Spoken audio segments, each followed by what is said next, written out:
A very warm welcome and thank you so much for staying with KTS. Thank you so much for watching the Straight Talk program. I'm your host, Eugene Orlando, and with me in the show today is Mr. Philip Barno, the Chair, Civil Society of Kenya, Uasin Gishu County. In our show today, we are going to discuss the President's sentiments that the foreign governments are funding non-governmental organizations here in Kenya to influence the elections come 2017. So with Mr. Barno today, we are going to explore this more. Is it true, or is it just something that is used as a campaign strategy? Stay tuned to the Straight Talk program. Thank you so much, Mr. Barno, for honoring our call to the show. Thank you. Welcome. Asante sana for taking your time to be with us here today. Yeah. Mr. Barno, to start us off, we had the President's sentiments on Jamhuri Day that foreign governments has been financing non-governmental organization, which is the civil society just in broad, to influence the 2017 general elections. Yes. Is this true? I think the foreign governments are not funding the NGOs to overthrow or to teach people how to throw the government. Right. They are funding them so that I think they improve the social welfare and improve the conditions and the lives of people of Kenya. Mm-hmm. And we're talking about social welfare and improving the lives of people in Kenya. What are some of the areas or departments that these foreign governments have been strongly coming in to assist? I think the foreign governments have been assisting the NGOs through empowering the people. One, on knowledge. Right. Two, on economic empowerment. Three, on health issues, and four, on education. Well, and when we are talking about the foreign governments, I just have some figures here. Yeah. From what was said. That is the report that was released by the NGOs Coordinating Board. Yes. And it said that, according to the report, it states that the European Union gave 3.1 billion. Yes. And USAID gave 2 billion, and we have the Danish government through Danida. Yes. That gave 2.1 billion. Yes. We have the Finnish government that gave 875 million. Yes. And the UK Department for International Department that gave, that is DFID, that yes. gave 2.6 billion. And then we have the Norway government that gave 530 million through the Norwegian agency NORAD. And what has been causing these contentions in the current past is the close to 6 billion that I've just given the summary of. So just maybe in brief, could you just please try to explain to us, when we talk of EU, what are the projects that EU funds? When we talk of the Danish government, what are the projects that it funds? And of course the Finnish government, we have the UK, Norway. What are some of the projects that have been funded? Because you say that they concentrate so much on social projects that improve the lives of people. Yeah. So what are these projects that they've been? Thank you. Let me be said that it is not the foreign governments are not only funding NGOs. Mm-hmm. The first group to be funded is the government. So the foreign governments speak with the governments. They fund them the projects that the governments are also doing, probably on the same, if it is health, education, and so forth. Because you remember that in one time EU was funding education in Kenya, right. And like when they misappropriated the funds, and then they said the money to be returned. Right. So foreign governments are funding the government, and then they come later also to talk to the civil society, because they know most of the funds that probably the government are bringing about will go to administration, will go to bureaucracy in, you see, the procurement payments. Right. So they know that the NGOs will reach to the ground so easily. Mm-hmm. So they fund the NGOs on the same programs that the government has been funded. So if the government has been funded probably on health, they fund an NGO to go to the ground to tell the people on if it's about HIV/AIDS. Mm-hmm. Then there are NGOs who will be talking to the people on HIV/AIDS, okay. and telling them to go to the government hospitals, okay. where the drugs are being given. Sure. If it is on water, then the NGOs are not given money to do water. It's the government that is given money to do the water, okay. But the NGOs are given to go to the villages, mm-hmm. to teach people on how to use clean water. Right. So it's a complementary. It's not about that we are given funds to do something on it. It's just complementing the government. All right. So that we are check and balances of the government, and two, it is the NGOs which push the development in the villages. That's why we say social welfare and improving the quality of the people. Because most times the government, because of progressive, they cannot reach the ground, but the NGOs are easier to reach the ground. That's why they are being funded to go to the ground. So just as you've enumerated and seen the figures, or the figures that I've seen, is that most of the figures that come in are coming for education, civic education, for awareness, and more so for economic empowerment to the women and to the families, and more so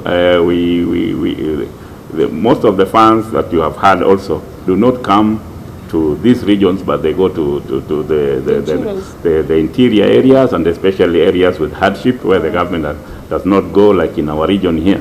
If you go to Turkana, you will meet most of the NGOs are the ones who have really assisted the lives of the people in those places, unlike the government. All right. Yeah. And Mr. Barno, let's just hold it there a bit. But you know, the war between the civil society and the government, I don't know if it's something that just began today or yesterday, or it's something that has a past. Like we remember when the Jubilee government came into power, actually they deregistered most of these NGOs. Yes. Yeah, so is it a war that began today, or is it a war that began yesterday, or it's something that has an history?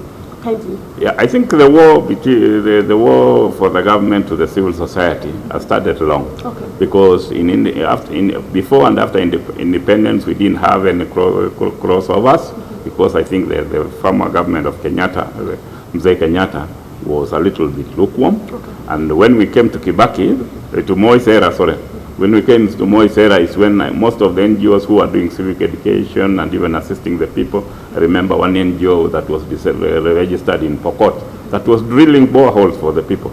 So this is the time I think they brushed shoulders during that time, and many of the NGOs were also deregistered, and some of the expatriates were taken back. Okay. But during Kibaki's time, I think is when the NGOs were really received a lot of ample time, because most of our people who are working in NGO went to the government as peers, as MPs, and as directors of programs in the government. That's why you saw so many programs were really running. But come to the JAP or Jubilee government now. So do you think we didn't hear so much outcries during that moment because they were assimilated into the government, and maybe they became, they were working together with the government? Yeah, they were assimilated with the government, and because they had those principles that were working in the NGO sector, they really pushed the programs of the government to go speedy. Okay. So it was not because they were assimilated, and they used the skills they had to be able to work in the government. And that's why most of the programs were in the villages. You found a lot of economic empowerment to the people because there were many programs in the villages.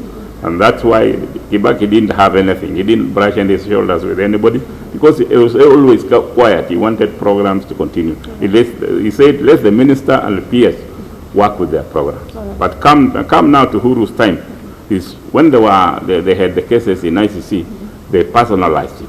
Instead of being a Kenyan affair, they personalized it to themselves, and they said NGOs are the ones who have taken us to the Hague, and they are being funded, and they are being funded by foreign nations. Come to even the times of Al-Shabaab, many of the NGOs who are working in the coast and northeastern were deregistered, and many of them were arrested and put to cells. Like just a few, like Muuri, who went to court, and they are now being given to come back. So it's about the NGOs really changing the lives of the people. Because in governance, it is the NGOs who fund even the MPs. They go to Mombasa, they sit down, they make a bill, we print the bill, we bring it to Parliament, and the MPs pass it. Okay. That's not bad for the NGOs. And for reforms, in police and judiciary reforms, the NGOs have been funding a lot. Most of the judiciary have been taken to meetings, to conferences, and we have done so many things so that I think police and judiciary should be reformed. And when it comes to corruption or transparency, the NGOs have been very vocal. You remember the NGOs who went to the streets in Nairobi with a lot of placards and all this during the NYS, during the health 5 billion. So I think the government became bitter. Let me just interfere a bit. Just away from just going to the streets and demonstrating, do you normally follow these things to the end? Because if it's the issue of corruption, we still have corruption, we still experience corruption, and most of those who are implicated have not even, nothing has happened to them. I think we have NGOs like TISA, who have really been following. Even you remember the Hague cases, they were in Hague taking the issue. So most of the NGOs in Nairobi and the national NGOs have been following up to the ministries, but because they don't listen to these NGOs is why they bring the people so that they do awareness. Because our biggest job is to look at transparency and accountability, so that the people must be served, so that the social welfare of the people should be changed. Right. So the work of NGOs is really to highlight all the things that the government is doing or not doing. Because I just wanted to highlight that in every government, we have the government being number one. We have the private sector being number two. We have the non-state actors with the NGOs and civil society being number three. We have the press being number four. So you cannot remove any of this because they complement each other. Yeah. So according to you, you feel that the Jubilee government is not really incorporating you people into the system? Yeah, they are not conducive and they are not cooperating with us, because we have even asked them questions. Is an NGO like Kenya Red Cross doing bad? Are the NGOs doing health doing bad? Are NGOs who are planting trees doing bad? So they should tell us which NGOs they are fighting with. Is it the human rights NGOs? Is it the transparency NGOs? Probably, because we are saying 5 billion has been taken from health. We are saying that NYS money 791 billion has been taken. Is that being bad or telling the people accountability? All right, we're going to come to that later. And you mentioned something on the Jubilee government using the ICC issue against, of course, the NGOs are still mentioned, that you were the people that were really propagating this issue of NGOs, yeah. That he also blamed the NGOs, some NGOs, for coaching witnesses just to testify against them. And again now you are saying in 2017 is like they also want to use NGOs again by this donor funding. So is it a political campaign strategy or what? Yeah, to me, I think it is a campaign strategy, because most people are ignorant. There are two things there: poverty and ignorance. That's what governments and politicians thrive on. Okay. Poverty and ignorance. So because the NGOs are really empowering the people, economically, socially, we are empowering the people. And then the people become, they have good eyes now to look at the things in the world. Number two, when people are not ignorant, they will vote wisely. So it's not that the NGOs are telling people who to vote, but we are telling them this is the Constitution of Kenya. This is the law for election. You need to elect a president, you need to elect a senator, you need to elect an MP, a governor, a senator, and even an MCA. You need to elect somebody who will look for your social welfare and to improve your lives. So we are not telling them who to elect. We are telling them what to do and what to look for in a person. So I think it is not really about the NGOs instigating and telling the people who to vote for, but the NGOs are doing civic education, which is a right to us anyway. In Section 35 of the Article 35 of the Constitution, it says freedom of expression and freedom of association. So is it an issue of the president, or rather the government, expressing some fear in 2017 general elections? Yeah, it's sort of, I think it is a fear, not really for the NGOs, but it is a world change, because you see in America there has been change, in France there has been change, in Italy there has been change, in Ghana there has been change, and Gambia there has been change. So there's change flowing all around the world. So because of that change and because of the NGOs now educating and doing civic education, probably you see always you get your fear and point it to somebody. Okay. Like a husband who would come home, he has problems, he will tell his wife, you have not done A, B, C, D. It's not that the wife has not done, but because he has his own problems. And the government said on the same Jamhuri Day, he said that the main issue he has with these NGOs is that they pretend to be facilitating issues of governance, issues of education, and issues of capacity building, when in real sense they just want to, they are teaching people on how to influence these elections. So from where you sit as the chair, have you even, since the president made that statement, have you tried to know which are some of these organizations that pretend to be working on other issues which are social, as you said it, but in real sense they are working, they are trying to influence the 2017 general elections, they are trying to influence the minds of the people?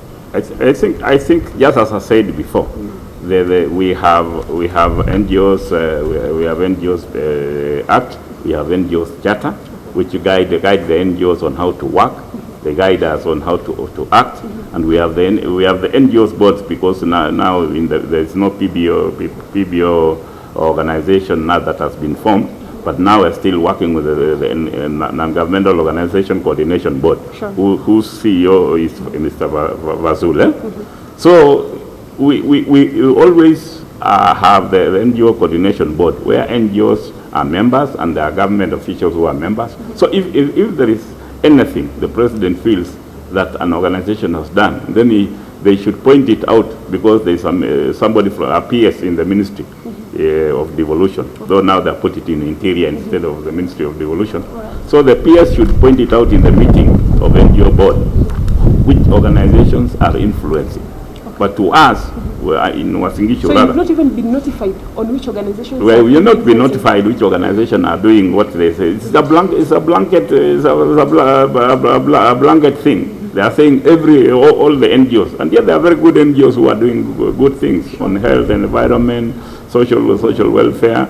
So, and even if you go to the counties, like Western and Nyanza counties, most of the NGOs are the ones who have assisted the governors to do some progress. Okay. Yeah. This Straight Talk program takes a short break, but stay tuned to PTS. We'll be right back after a short break.